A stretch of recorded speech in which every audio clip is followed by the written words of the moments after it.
भगवान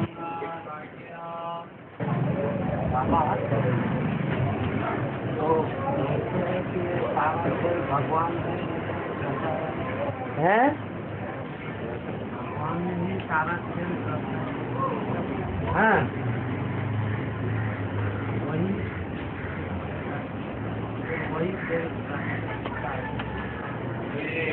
भगवान ही सारा खेल रखता है। पूछ रहे हैं वही तो मुरली में वही तो आया। कोई कहते हैं ये सारा खेल भगवान ही रखते हैं, तो भगवान थोड़े ये खेल रखते हैं। वास्तव में भगवान जिसमें प्रवेश करता है क्या, और जो सबसे ब्रॉड ड्रामा बजाता है रंगमंच पर, वो तो हीरो पार्टधारी है। जो हीरो पार्टधारी सबसे ज्यादा ब्रॉड ड्रामा बजाता है वही भक्ति मार्ग में सबसे ज्यादा शास्त्र लिखता है। तो ज्यादा शास्त्र किसने लिखे? व्यास ने लिखे। वही सबसे ज्यादा ड्रामाबाजी करता है। भगवान तो नहीं ड्रामाबाजी करता है। भगवान को ये सब ड्रामाबाजी करने की क्या दरकार? वो तो आता है, सिर्फ रास्ता बताता है। अपनी अपनी कथा कहानियां लंबी लंबी चौड़ी चौड़ी सारी कथा कहानियां काहे में लिख दी? अपने अपने शास्त्रों में लिख दी। तो बनाया किसने? जिन्होंने ड्रामा बनाया उन्होंने ही बैठ करके लिखा। वो ही भक्ति मार्ग का विस्तार करते हैं।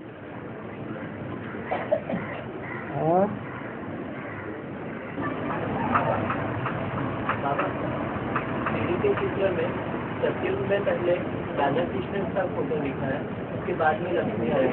राधा कृष्ण छोटे रूप में दिखा है, लक्ष्मी नारायण बड़े रूप में। बट राधा कृष्ण और लक्ष्मी नारायण की संतान है, तो राधा कृष्ण को पहले कैसे करता है? वो वास्तव में जो लक्ष्मी नारायण दिखाए गए हैं सत्ययुग की आदि की सीढ़ियों में,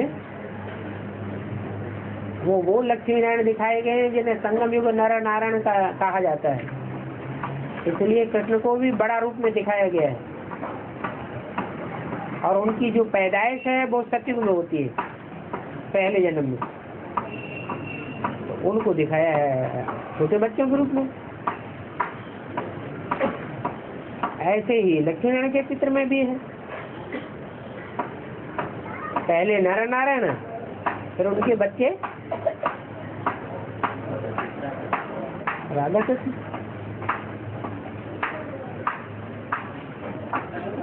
बाकी लक्ष्मी नारायण के चित्र में संगम भी राधा कृष्ण को नहीं दिखाया है।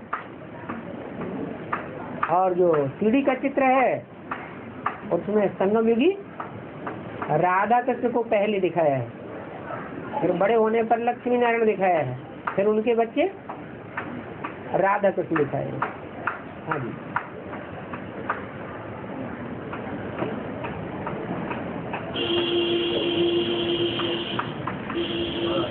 सेमिनार और कचहरी में है, सेमिनार और कचहरी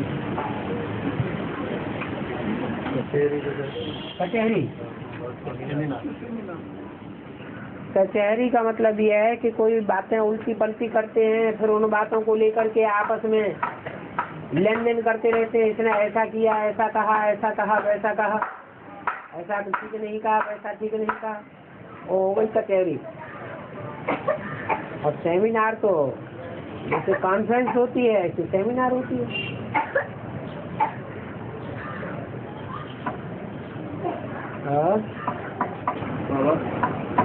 भगवान को एक है और जिनमें प्रवेश करते हैं और भगवान भगवती बनते हैं। तो भगवती से फिर दूसरी हो गई ना। तुम्हें माता पिता तुम्हें कहा है, तुम्हें वो माता जब पिता जो तुम्हें वो कहा है उसका अर्थ है अर्धनारीश्वर, जिसमें ब्रह्मा की सोल प्रवेश करके पार्ट बजाती है एक ही, जिसको दूसरे शब्दों में कहा गया बाप दादा। वही जो है लक्ष्मी नारायण के रूप में। लक्ष्मी नारायण के रूप में लक्ष्मी जो है वो तो भगवती है। भगवान एक होता है, गॉड इज वन कहा जाता है। वो सिर्फ टाइटल मात्र है लक्ष्मी का। जिसमें प्रवेश करते हैं वो ही है मुकर्रर रथ में प्रवेश करते हैं। जिस मुकर्रर रथ में प्रवेश करते हैं वही त्वमेव माता च पिता त्वमेव। त्वम माने तम युवाम यूयम, तम कहा जाता है एक को, जिसकी एक में गिनती। जब लक्ष्मी नारायण कहा जाएगा तो दो हो गए कि एक हुआ?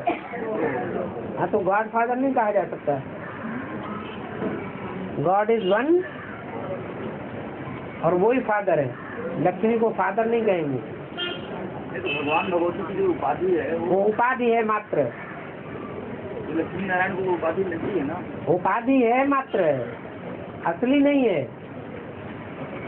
असली भगवान तो एक ही है जो निराकारी स्टेज वाला है। लक्ष्मी निराकारी स्टेज वाली नहीं होती।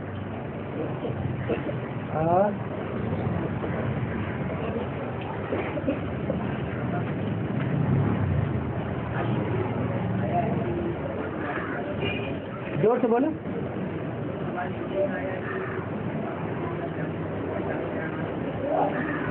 मैं जानी जाना वाला नहीं हूँ। ठीक है, जानी जाना 500 करोड़ 700 करोड़ के दिल को जान करके क्या करेगा? जरूरत है? जरूरत ही नहीं। खास मुख्य पाठधारियों के बारे में बताता हूँ, 5-7 के बारे में। अष्टदेव कहो, 7-8 नारायण कहो, 7-8 धर्म पिताएं कहो, उनके बारे में डिटेल दे देता हूँ।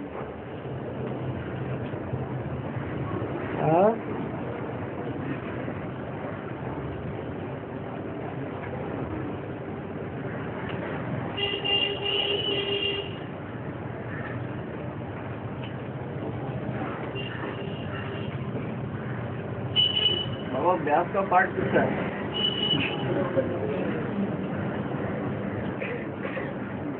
इतना बड़ा क्लास लगा हुआ है।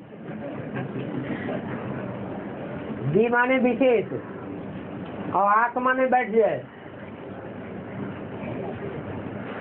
तो इनमें सब तो उठ के भागते रहते हैं। खास कौन बैठा रहता है? जो विशेष रूप से इसी काम के लिए बैठा रहे। क्या?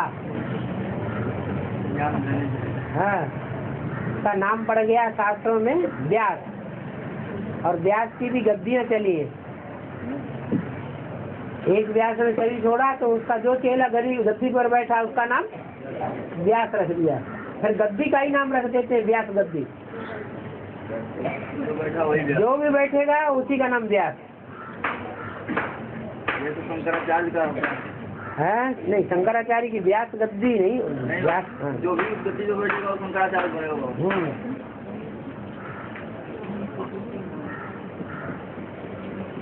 और राम कृष्ण कंबाइंड स्वरूप को विष्णु कहते। राम और कृष्ण के कंबाइंड स्वरूप को विष्णु इसलिए नहीं कह सकते कि दोनों मेल हो गए, और 4 भुजाएं तो बनी नहीं।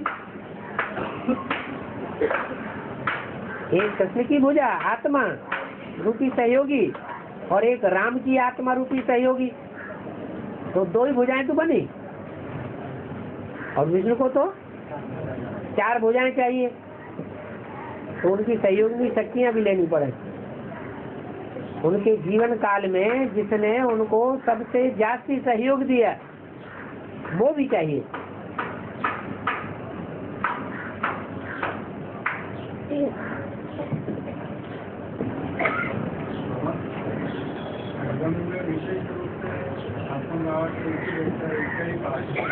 किसका?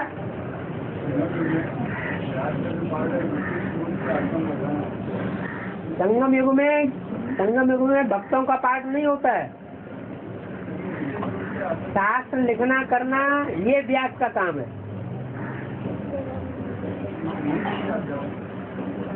संगम युग की यादगार है। हाँ,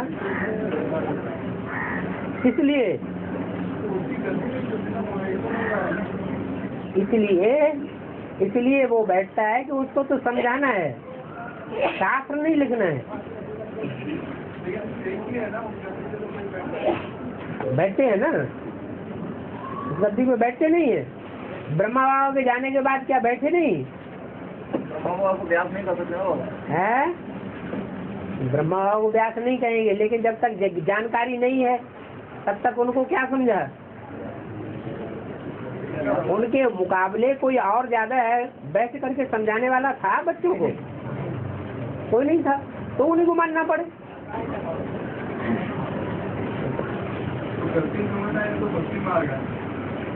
इसीलिए तो बताया विशेष आस। एक होता है आसन मान करके बैठ जाना, लक्ष्य क्या है? कोई समझे या ना समझे उनको बैठना है। और यहाँ लक्ष्य क्या है?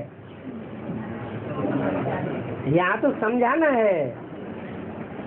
बात बुद्धि में न बैठे तो काम ही नहीं पूरा होगा। वहाँ तो काम पूरा हो या ना हो, वहाँ कोई लक्ष्य ही नहीं है, काम क्या करेंगे? भक्ति मार्ग में कोई लक्ष्य होता है? नहीं।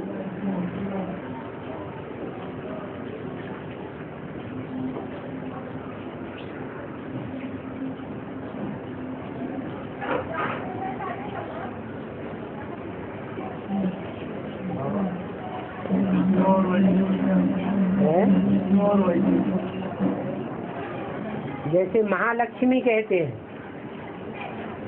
महानारायण कहते हैं।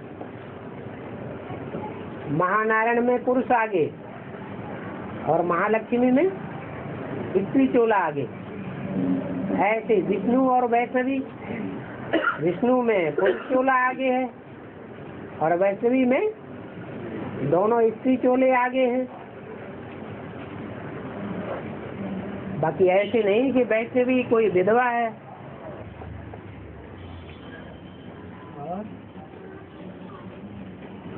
बाबा बोला है गुरु ब्रह्मा गुरु विष्णु गुरुदेव महेश्वर और गुरु साक्षात परम ब्रह्म।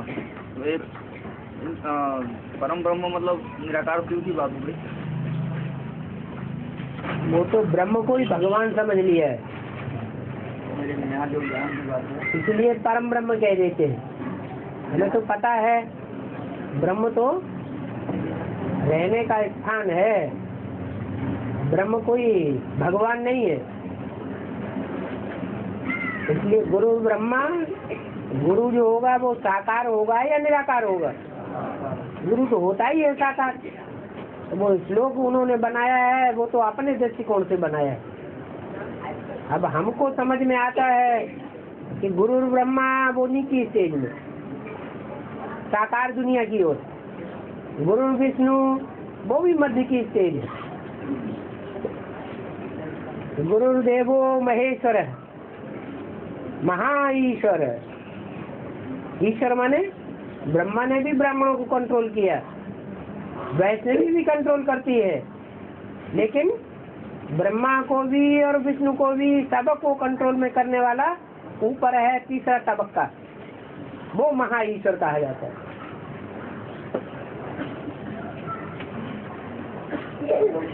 गुरु साक्षात ब्रह्म का कोई अर्थ नहीं हुआ वहाँ पे।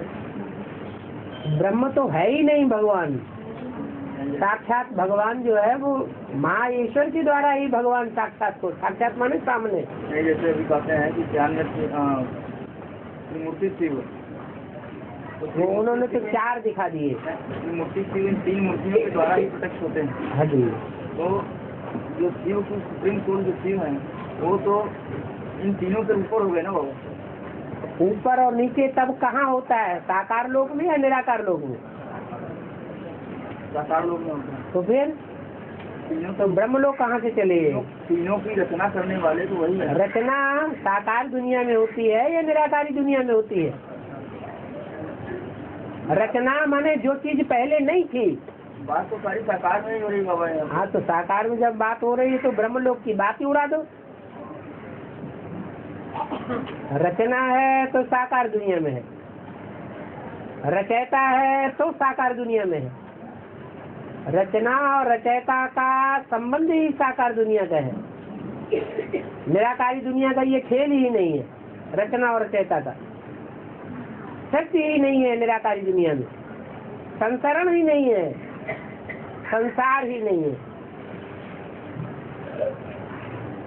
इसलिए गुरु ब्रह्मा ये ठीक है, गुरु विष्णु वो भी ठीक है, गुरुदेवो महेश्वर है, और फिर कहे गुरु साक्षात परम ब्रह्म, माना कोई चौथा अलग नहीं है। हाँ जी, जिसको हम चौथा अलग करके देखते हैं और वास्तव में भगत ही हो गई। बाबा ब्रह्मा मानो कृष्ण की आत्मा के अंदर, और कृष्ण की सोल के साथ में ही सुप्रीम सोल पार्ट बजाए उनको, और उनको साकारी स्टेज कैसे मिला जब वो निराकारी सुप्रीम सोल में प्रवेश करके पार्ट बजा रहे थे? बोलो। और अभी जो जिस प्रैक्टिकल पार्टधारी के साथ में सुप्रीम सोल का पार्ट चल रहा है, तो अभी इस कल में प्रवेश करने के बाद निराकारी पार्ट कैसे हो जाता है? विष्णु जिसे कहा जाता है उसमें साकार और निराकार दोनों का मेल है, इसलिए विष्णु को भगवान गॉड इज वन नहीं कहा जा सकता, और शंकर को वन कहेंगे।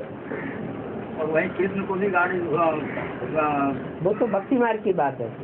नहीं, यहाँ ज्ञान में भी कृष्ण को भी कहा है कि नेक्स्ट टू गॉड कृष्ण, वो संगम की कृष्ण है, जो संगम की कृष्ण है वही शिव बाबा है। Next to Shankar, next to God is Shankar, next to God is Krishna, वो तो दोनों एक ही हो गए। हाँ जी।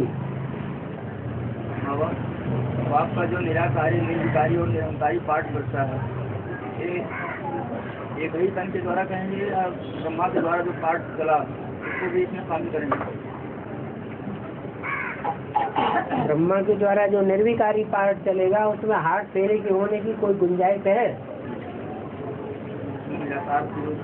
निराकार जहाँ पार्ट बजाएगा, निराकारी स्टेज वाला पार्ट, वहाँ हार्ट फेल होने की कोई बात आ सकती है?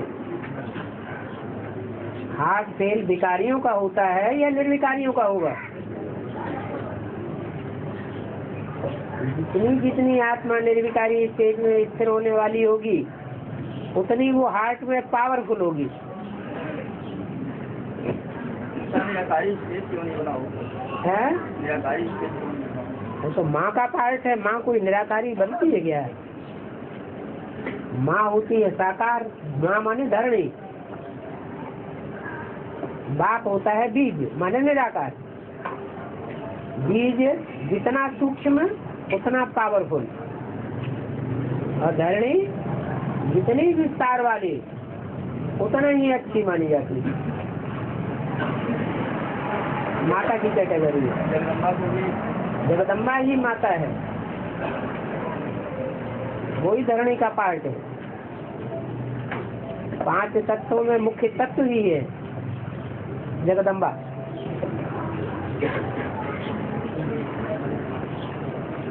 और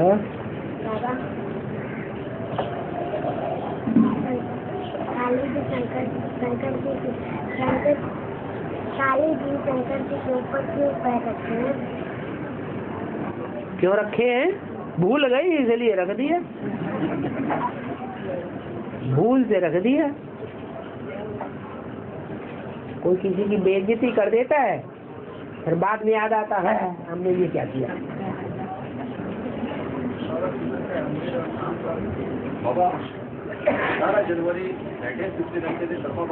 इधर भी कोई पूछ रहा था, पूछ लेने दो, आवाज नहीं निकली है?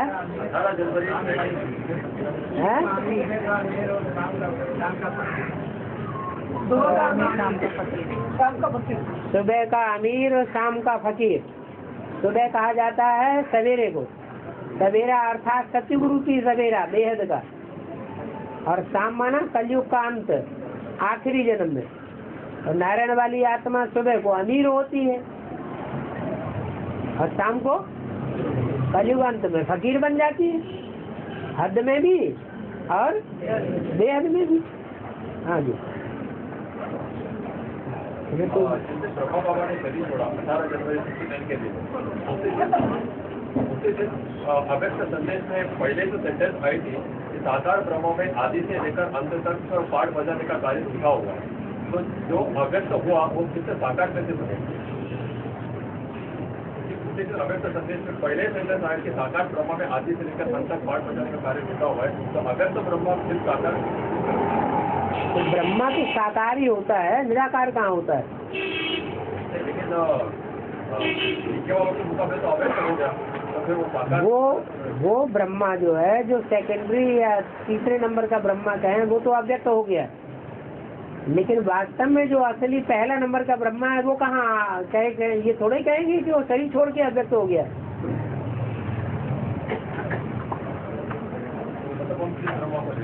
एक होता है शरीर रहते रहते व्यक्त और अव्यक्त होना और निराकार होना, और एक होता है शरीर छोड़ करके व्यक्त से अव्यक्त बनना और अव्यक्त से निराकार बनना। एक होता है अंतर्भाग शरीर से कार्य करना, और एक होता है शरीर में रहते रहते ही अंतर्भाग स्टेज को धारण करना। तो अंतर हुआ ना दोनों में। जो बोला ब्रह्मा का पाठ स्थापना के कार्य में अंत तक रुधा हुआ है, जब तक पूरी स्थापना नहीं हुई है ब्रह्मा का पाठ खत्म नहीं हो सकता।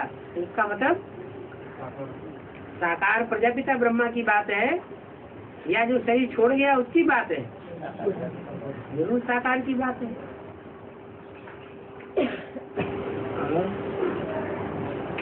बाबा पहले बाप आया, ये किसको पता चला? बाप की बात बाप कोई पहले पता चलेगी, दूसरे को कैसे पता चलेगी? है तो पाठधारी है अलग अलग। दुर्योधन का पाठ का दुर्योधन को ही पहले पता चलेगा,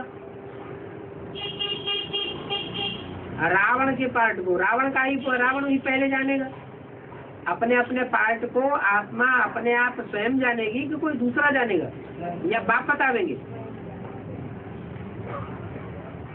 किसी के पाठ को बाप बतावेगा या कोई दूसरा जानेगा, या जिसका जो पार्ट होगा वो ही स्वयं जानेगा पहले। जिसका जो पार्ट होगा वो ही पहले अपने को अनुभूत करेगा।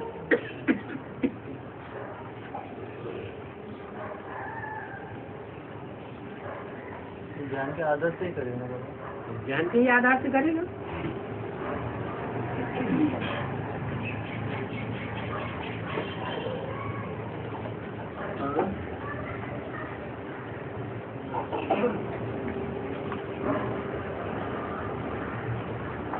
बाबा सेवाग्राम जो कलकत्ते का पार्ट है, तो लौकिक में हिंदी से है कि वहाँ के कलकत्ते के बंगाली?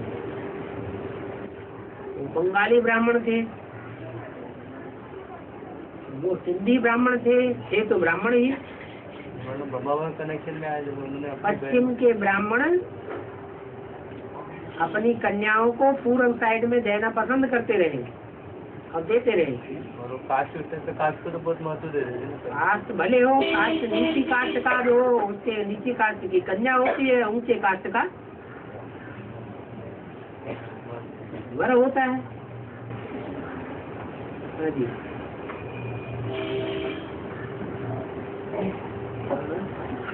बीके वाले हम लोग निकले 10 दिन वाले, बीके वाले हमको वापस बुलाते हैं, लेकिन वहाँ बोलने तो नहीं देते कि जाना चाहिए कि नहीं जाना चाहिए। ये नहीं देते तो मूर्ति का लगा के बैल बन के रहो। वहाँ है सब बैल की औलाद, तो तुमको क्या बनावेंगे? हैं? कोलू का बैल बनावेंगे? सेवा करो। सेवाधारी बनना अच्छा नहीं है, हैं?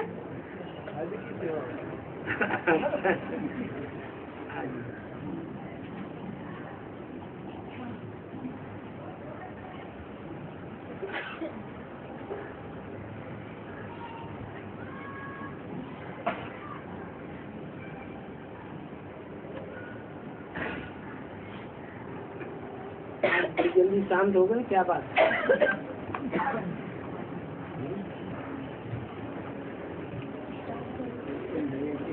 है? बस गलास हो गए हैं? नाभि में बाण लग गया क्या?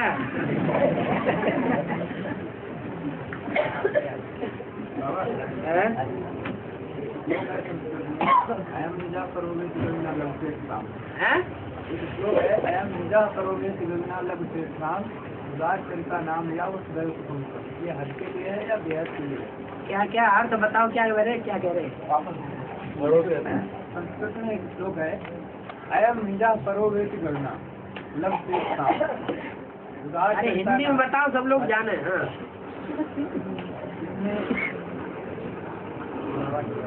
उदार चरित्र वाले संपूर्ण संसार को ये चीज अपनी है, ये पराई है। हाँ, ये किसके लिए बोला गया? हद के लिए है या बेहद के लिए? हद में तो सब अपना पराया चलता ही रहता है, लेकिन जब बेहद परिवार में आ गए तो अपना पराया कहाँ रह गया? जो कुछ भी है सो सब किसका है? हैं? एक बाप का है, तो ना अपना है ना पराया है, जो कुछ है सब तेरा है। बेहद में ही ये बात लागू होती है, हद में थोड़ी लागू होती है।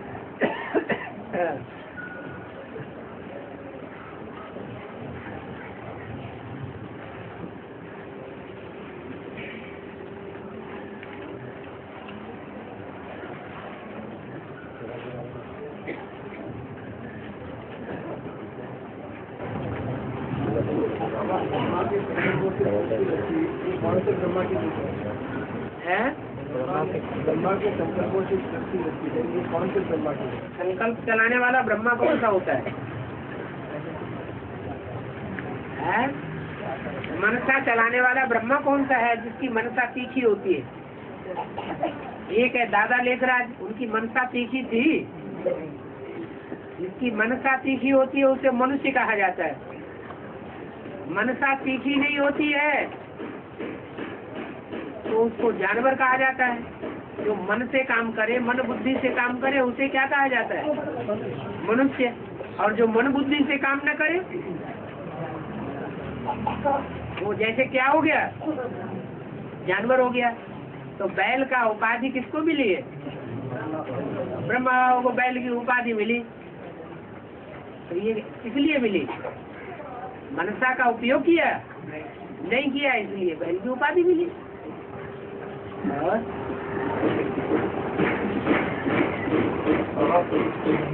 रामायण में लिखा हुआ है, बड़े भाग मानुष संपावा सुख दुर्लभ गावा। तो बड़े भाग वाला बात, बड़ा भाग्यशाली है जिन्होंने ये संगम युग में मनु के पुत्र बने, मनुष्य बने, मानुष बने, मन की औलाद। मानस मन कौन है? ब्रह्मा। कौन सा ब्रह्मा? प्रजापिता ब्रह्मा की औलाद बने, मनन चिंतन मंथन करने वाले बने। तो असली मानस कौन हुए? कौन से युग में हुए? मानस तन, असली मानस तन कौन से युग में बनता है?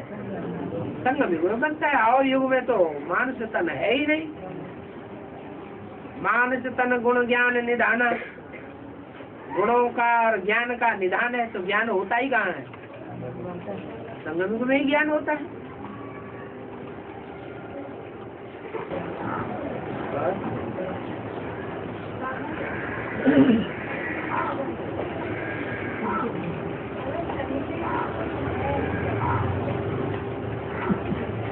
संजय,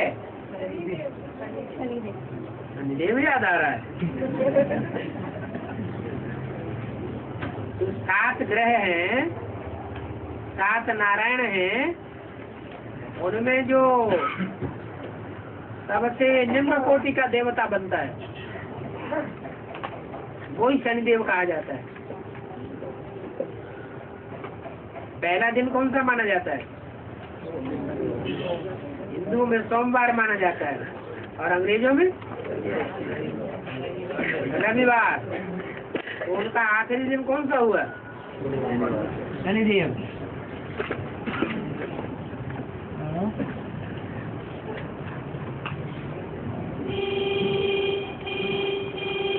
बाबा सोमवार से लेकर रविवार तक का जो दिन होता है, सोमवार भी चंद्रमा का दिन और रविवार सूर्य का दिन, तो ये दोनों चढ़ती और उतरती सप्ताह जो बनते हैं, इससे ये अच्छा बर्तन माना जाता है ना।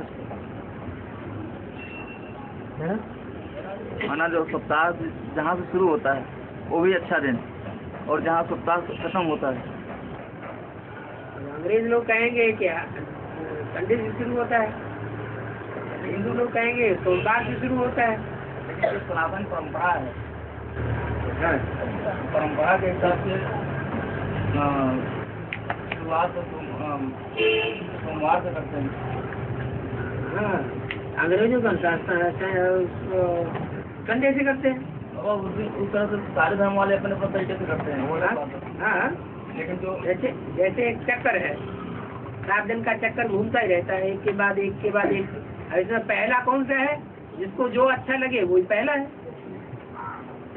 कंस ने जैसे नंबर घुमाया कि 8 बच्चे होंगे वसुदेव के, उनमें से 8वां बच्चा जो है वो कंस की मृत्यु का कारण बनेगा। तो उसने वो भ्रमित हो गया। पहला कौन सा, पहला दूसरा तीसरा हम गिने कहाँ से? तो जिसकी जैसी बुद्धि उसने वैसा वहां से गिन दिया।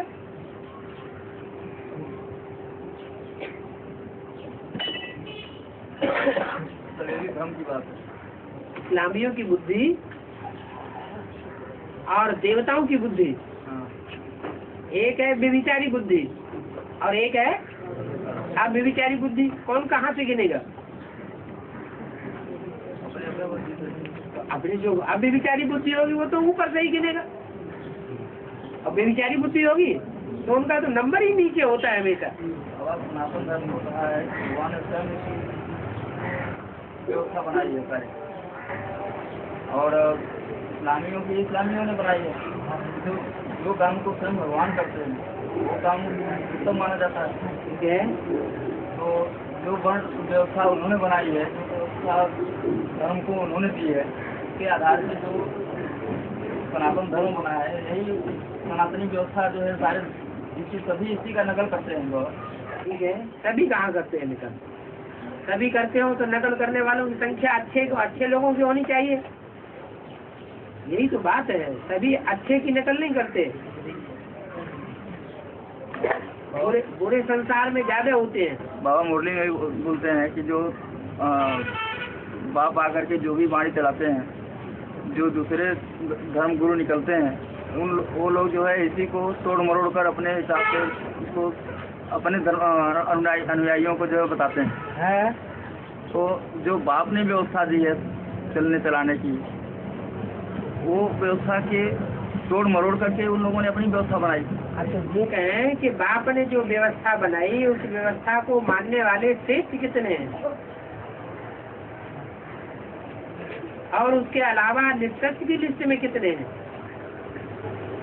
ये भी बाबा कहते हैं कि जो सारे जितने भी 108 के जितने भी मनके हैं, ये सारे जो है सारे धर्मों से जुड़े हुए हैं, सारे धर्म के इसमें बीज हैं। तो सारे धर्म जो है इसी से फैलेंगे ना बाबा, तो सारे सनातन धर्म से ही जुड़े हुए हैं। ठीक है, तो जो भी इसमें और धर्म जो भी निकलते हैं बाद में, उन लोगों ने इसी व्यवस्था को तोड़ मरोड़ की अलग अलग तरीके बनाया हुआ है। सवाल ये है उन्होंने क्यों तोड़ा? बाप की व्यवस्था को इनकार किया मानने से। उनका अस्तित्व तो अलग है ना, तब तो तोड़ा। लेकिन आदि में तो बाप के ही साथ थे। आदि में सब बाप के साथ नहीं थे। अगर नहीं थे तो कोई तो पिटकुट पिट के बाप के साथ बनते हैं, और कोई सहज बाप के साथ हो जाते हैं। 108 की माला में 108 की माला में 8 ऐसे हैं जो पिटाई कुटाई किए बगैर ही भगवान का रास्ता अपना लेते। उनको कहेंगे भगवान के पक्के फॉलोअर, और बाकी कुटा पिट करके और सजा खा करके फिर माना तो उनको ओरिजिनल कहेंगे या धक्का बुक्की से चलने वाले कहेंगे। तो धक्का परेड गाड़ी हो गई, उनको धक्का मिलना बंद हो जाएगा, फिर ठप्प हो जाएंगे, फिर अपने रास्ते पे चलेंगे। 108 में 84 जो मन के हैं वो विदेशी पे धर्म में निकले, बाकी 24 जो है वो 84 को कहेंगे विधर्मी, वो तो ठीक है। लेकिन जो 24 बचे उन 24 में भी 8 को क्या कहेंगे? स्वधर्मी कहेंगे। उनको कहेंगे पक्का स्वधर्मी। और बाकी 16 को क्या कहेंगे? कुछ स्वधर्मी और कुछ विधर्मी। माना न उत्तम है न कनिष्ठ है, मध्यम है।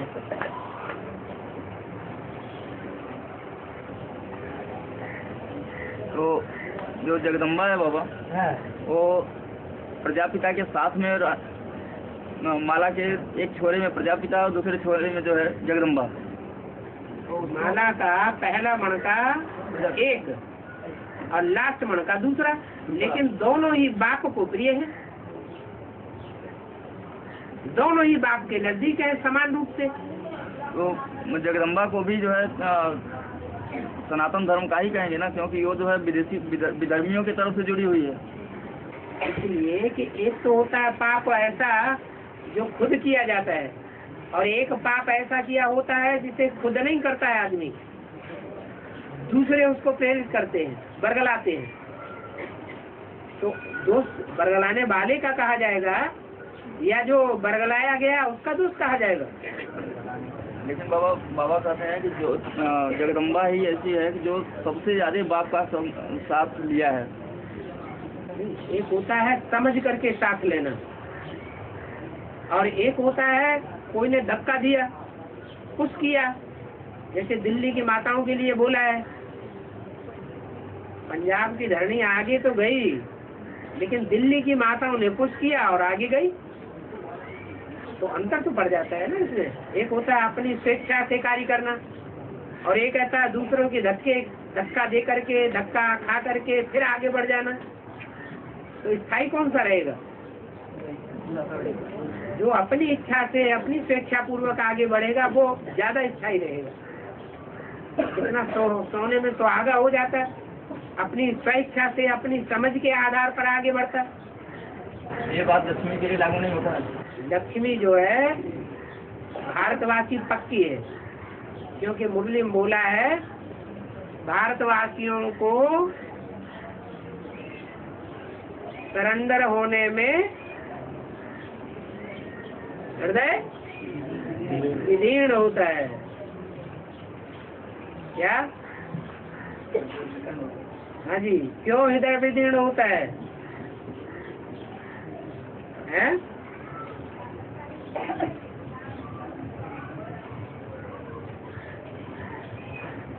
उनमें कृतज्ञता नहीं होती है भारतवासियों में। जिस घर में परिवार में पैदा हुए, जिस घर में पले, जिस घर में रहे, साथ निभाया, उनके साथ हम कृतज्ञता कैसे करें? ये उनको अंदर से दिल खाता है। और विदेशी फौरन माना फौरन करने वाले, आगे पीछे कुछ नहीं सोचते, कुछ भी करेंगे फौरन करेंगे, फौरन करेंगे। तो जगदम्बा के लिए ये बात लागू होती है जो फौरन करने में आगे नहीं लागू होती, धक्का दे के आगे बढ़े। धक्का देता है। और भगवान को दुख हरने वाला सुख देने वाला कहा गया है। भगवान को दुख हरने वाला सुख देने वाला कहा गया है। दुख हरने वाला सुख देने वाला, सुख करता दुख हरता, सही बात है। फिर भी सत्य बाप को जानने के बाद दुख के पार से कौन जानता है सत्य बाप को? सत्य जान लेते हैं। जान लेते हैं, जान लेते हैं, फिर अनिश्चय क्यों आता है? जान लेने के बाद अनिश्चय आना चाहिए या नहीं आना चाहिए? सत्य बाप को जानने के बाद सत्य बाप को जान लेना, मान लेना, उसके रास्ते पर चल पड़ना, ये तीनों एक साथ होना चाहिए या आगे पीछे होना चाहिए? फिर आगे पीछे क्यों हो रहा है? कर्मबंधन के हिसाब से है? कर्मबंधन के वो बंधन किसने बांधा? बाबा ने बांधा। ज्ञान में आने से पहले हाँ। जो बंधन बंधे हुए हैं, हाँ, वो बाबा बोलते हैं उसको तोड़ना भी नहीं। बंधन को तोड़ना नहीं, बाबा बोलते हैं। बाबा नया ज्ञान निकाला। कहते हैं कि जो पुराने संबंधी हैं हाँ, उनके साथ में तोड़ निभाओ। तोड़ निभाना अलग बात, एक होता है दो नाव चल रही है, एक में पाँव रखा है, दूसरी में पाँव रखा है, लेकिन एक में अच्छी तरह जमा के रखा है और दूसरी को इसलिए रखा है कि इसमें बैठे हुए लोग जब तक इसमें ट्रांसफर हो जाए तब तक हम पकड़े रहे। तो अंतर नहीं है, तोड़ निभाना अलग बात है और संबंध हमेशा के लिए जोड़ के रखना अलग बात है।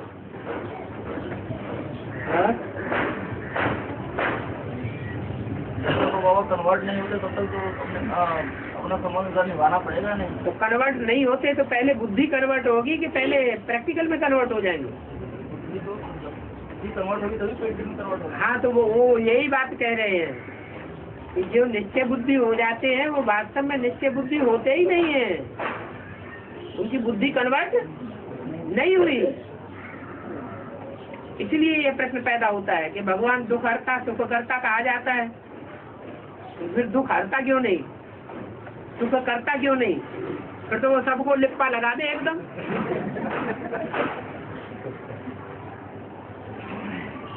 और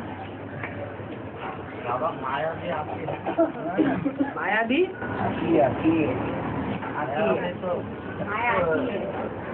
माया तो अनिश्चय में डाल देती है, माया भी अनिश्चय में डाल देती है। माया अनिश्चय में डाल देती तो आपको पक्का निश्चय नहीं हुआ होगा तभी तो परीक्षा लेगी। आपको पक्का निश्चय हो जाएगा तो वो आएगी नहीं, वो छोड़ दो इसको।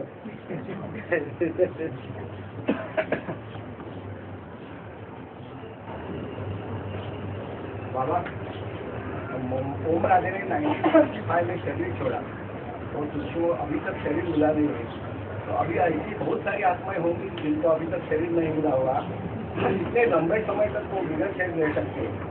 तो क्या बड़ी बात हो गई इतने लंबी आत्माएं होंगी है? होटल में हाँ जो भूत योनि में है, हाँ, वो जब तक विनाश होगा तब तक सूक्ष्म पतन रहेगा। कोई परमधाम तो वापस जा ही नहीं सकता। परमधाम तो तब ही वापस जावेंगे जब प्रजापिता वाली आत्मा साकार शरीर छोड़ करके सूक्ष्म पतन प्राप्त करके परमधाम प्रवेश करेगी, तो उससे पहले कोई पहुंच जाएगा? बस इतने समय तक रह सकते हैं बिना शरीर। उसका कोई निश्चित नहीं है, 100-200 साल भी रह सकती है कोई आत्मा सूक्ष्म शरीर में। नोएडा में बाबा एक केस हुआ ना, नोएडा में हाँ 14-15 साल का लड़के के अंदर अमेरिका का कोई साइंटिस्ट 1957 में कुछ शरीर छोड़ा था। हाँ अभी रिसेंट जो बच्चे में प्रवेश किया और उधर का लैंग्वेज पूरा बात करो, बच्चे का अपने हाथ में सब गई और वो विदेश साइंटिस्ट पूरी तरह से बात कर रहे हैं। अमेरिका वाला आके उसको लेके वो बच्चे को लेके गया। हाँ जी, कोई बड़ी बात नहीं।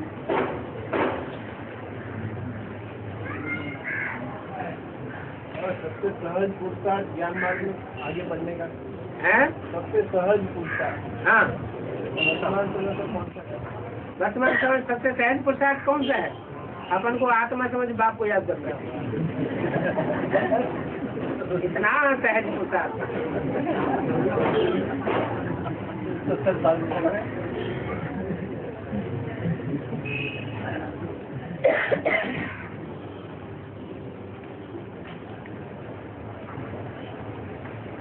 बाबा अभी एक बात है, दादर चौपटी में एक मुसलमान को शिवलिंग मिला, एक मुसलमान को शिवलिंग मिला। हाँ उसने वो शिवलिंग एक व्यापारी को बेचा 30,000 रुपये में। एक मुसलमान को शिवलिंग मिला, दादर चौपटी शिवलिंग मिला, हाँ, उस शिवलिंग को एक व्यापारी को उसने 30,000 में बेचा। मुसलमान व्यापारी को, नहीं, कोई व्यापारी, हिंदू व्यापारी, हिंदू व्यापारी ने शिवलिंग को 30,000 में बेचा। दूसरे व्यापारी को 30,000 में बेच दिया। बेच दिया। हाँ वो बात कानो एक घोड़े वाले को पता चली।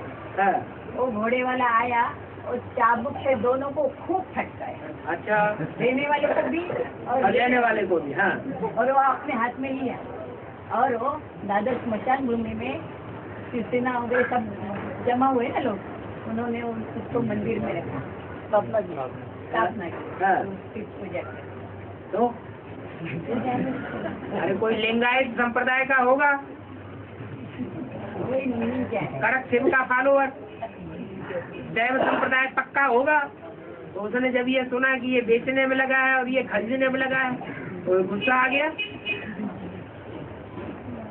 पक्का है तो गुस्सा तो आएगा ना उसे। ये सारी सृष्टि का कर्ता धरता है, उसको ये बेचते हैं और खरीदते हैं। वो शिवलिंग समुद्र से आया था। हाँ। अब कहीं से भी आया हुआ है।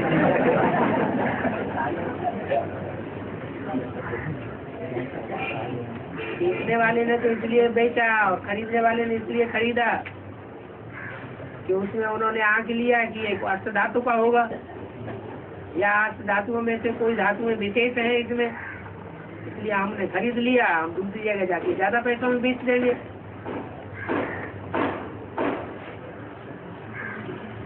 भावना नहीं थी।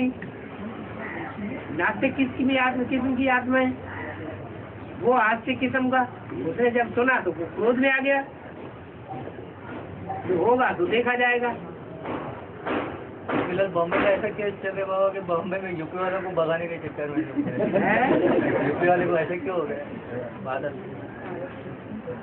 अभी विदेशों से भारतवासियों को भगा रहे हैं या उनको थमा रहे हैं? तो भारत का विदेश की राजधानी कौन सी है?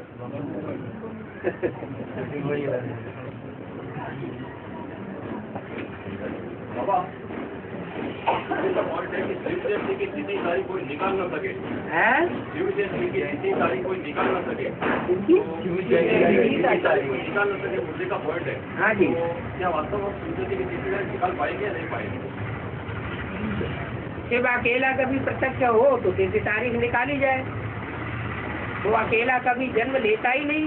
जयंती तो साकार की होती है या निराकार की होती है? साकार फिर कौन है? जिसके प्रत्यक्ष होने से शिव बाप प्रत्यक्ष होगा। जो संगम भी प्रत्यक्ष है, जो प्रजापिता है, जो शंकर है, जो नारायण है, वही संसार में प्रत्यक्ष होगा तो शिव जी में प्रत्यक्षता हो जाएगी। शिव अकेले की किसी तारीख नहीं हो सकती। शिव माने बिंदु। बिंदु कब आता है, कब जाता है, कब प्रवेश करता है, कब निकल जाता है, ये किसी को कोई पता नहीं लग सकता।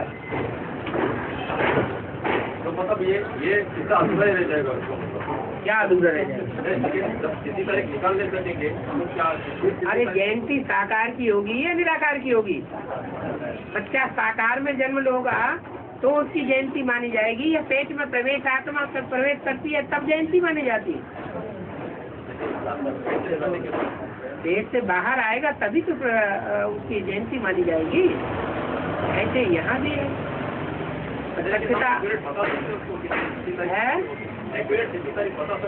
एक्यूरेट तिथि तारीख वही है जो बाद में प्रत्यक्ष हो संसार में।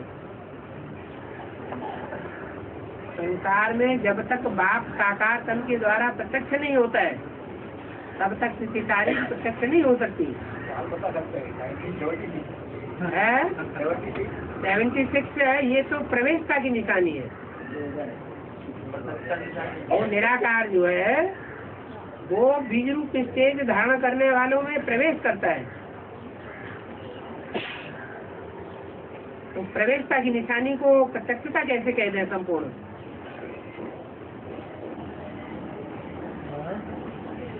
तो साकार का जो प्रत्यक्षता दिन रहेगा, साकार का जो प्रत्यक्षता दिन रहेगा, वही उसका जो है शिवरात्रि का जो है माना जाएगा उसको। वो बच्चे का जन्मदिन तो बाप का जन्मदिन। शिवरात्रि क्यों कहते हो? शिवरात्रि इसलिए कहते हैं कि सारे संसार में घोर अज्ञान की रात्रि होगी और कोई एक आत्मा के द्वारा और उसके परिवार के भांतियों के द्वारा संसार में प्रत्यक्षता होना शुरू होगी।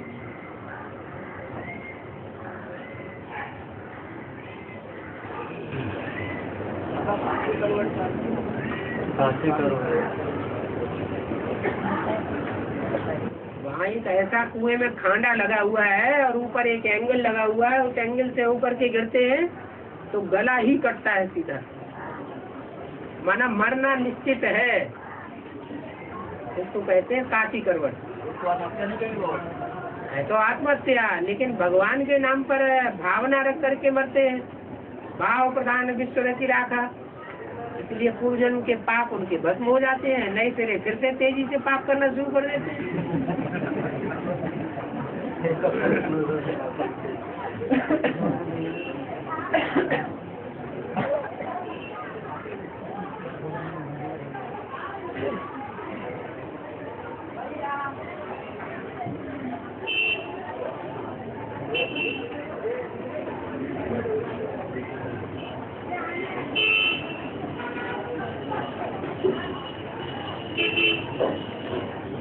बाबा सुदामा को निर्धन क्यों बताया गया है? यज्ञ के आदि में कुछ चालाकी कर ली होगी। जैसे दो मित्र संबंधी होते हैं और एक दूसरे के साथ थोड़ा दगा कर दे, तो हिसाब किताब बनेगा कि नहीं बनेगा?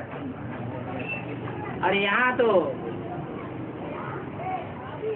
ज्ञान मिलने के बाद, भगवान के ऊपर आस्था होने के बाद अगर कोई ऊपर नीचे करता है तो 100 गुना दंड चढ़ जाता है। इसके लिए बोला है गुरु स्वामी कपट मित्र तुम चोरी या हो निर्धन या हो कोरी। बिल्कुल।